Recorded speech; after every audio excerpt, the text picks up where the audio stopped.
Ayan, magluluto po ako ngayon ng sweet and sour na isda. Ayan, yung liquid seasoning ay gagamitin ko sa isda sa pagprito. Ilalagay ko na po yun sa isda para malasa. Ayan, ready ko na nga po yung aking mga gagamitin na mga sangkap. Ayan, may bawang sibuyas at carrots at luya. Yan po yung mga gagamitin ko, pati na rin po magic sarap. Kundi magic sarap lang at ang ketchup. Ang aking gagamitin ay hindi banana ketchup, kundi ay tomato ketchup. Ayan, meron na rin akong cornstarch, asukal at suka, paminta at tubig.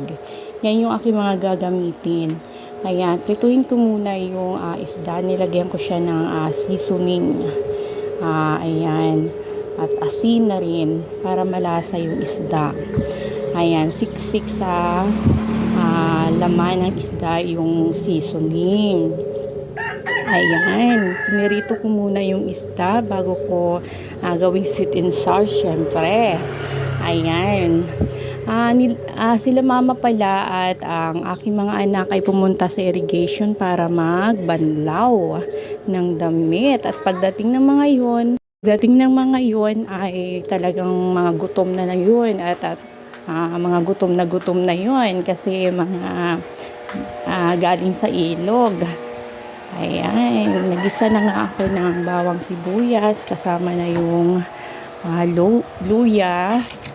Ayan, yung luya ay para pampawala ng lansa ng isda. Nilagyan ko na rin siya ng tubig. Ayan, kayo na pong bahala kung hanggang saan yung tubig na lalagay nyo. Ayan, pakuluin natin. Ayan, pakuluin natin siya at ilalagay ko na rin yung tomato ketchup. Ayan, mga 8 kutsara po ng tomato ketchup ang nilagay ko. Ayan, talaga naman napakasarap ng sweet and sour pagkatapos. At sila mama at papa pagdating at yung mga bata ay alam kong gutom na sila. Ayan, haluin mabuti yan at ilalagay ko na rin po yung asukal niyan, asukal na puti or yung segunda, kasi wala akong puti, yung segunda ang nilagay ko. Yan, haluin muna natin at pakuluang mabuti mga 3 minutes po. Ayan, yung asukal yan, nilagay ko na nga po yung asukal. Haluin po mabuti para matunaw. Ayan, yan yung nagpapasarap din sa ating sweet and sour. Ayan. Ayan, nilagay ko nga po yan dyan yung suka pala. Nakalimutan kong sabihin yung suka. Ilagay po natin yan doon sa pagkatapos pong magisa, pagkatapos ilagay yung luya, sumunod ay suka at tubig. At sumunod na po yung ketchup at asukal. Ayan.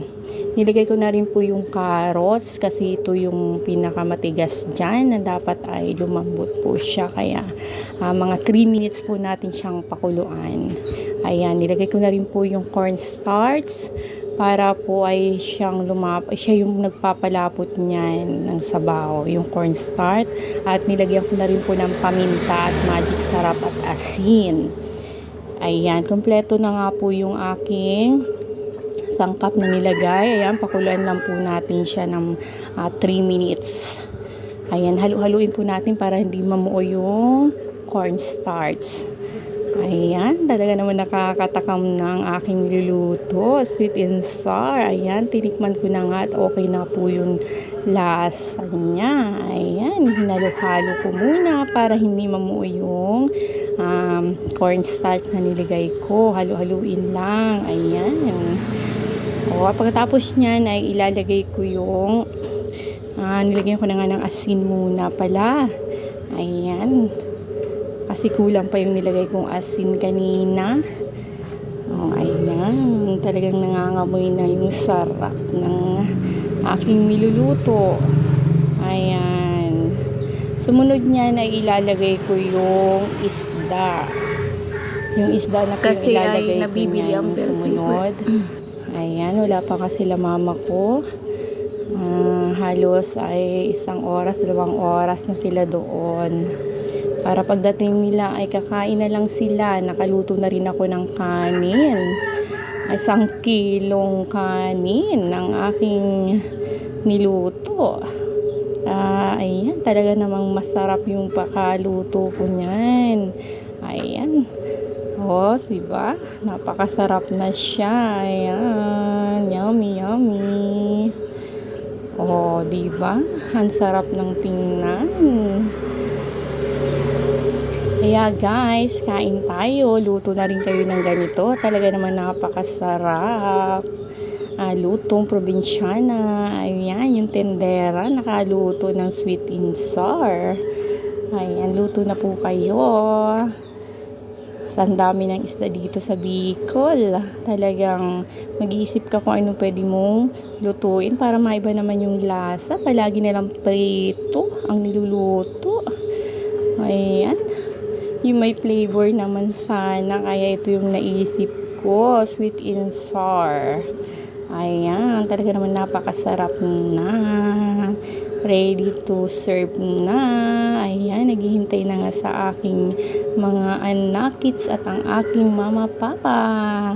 Ayan. Yung asawa ko, ewan ko kung anong gustong ulam. At talaga namang mapili sa ulam niyan. Ayan. Lutuan ko na lang siya ng bukod kung anong magustuhan niya. Ayan. Tanungin ko kung anong gusto. Tinatanong ko lang siya kung anong gusto niya at yung niluluto ko para sa kanya. Ayan. Mahilig lang siya sa yung tocino, yung pork chop, ganyan. Thank you for watching everyone. Bye-bye.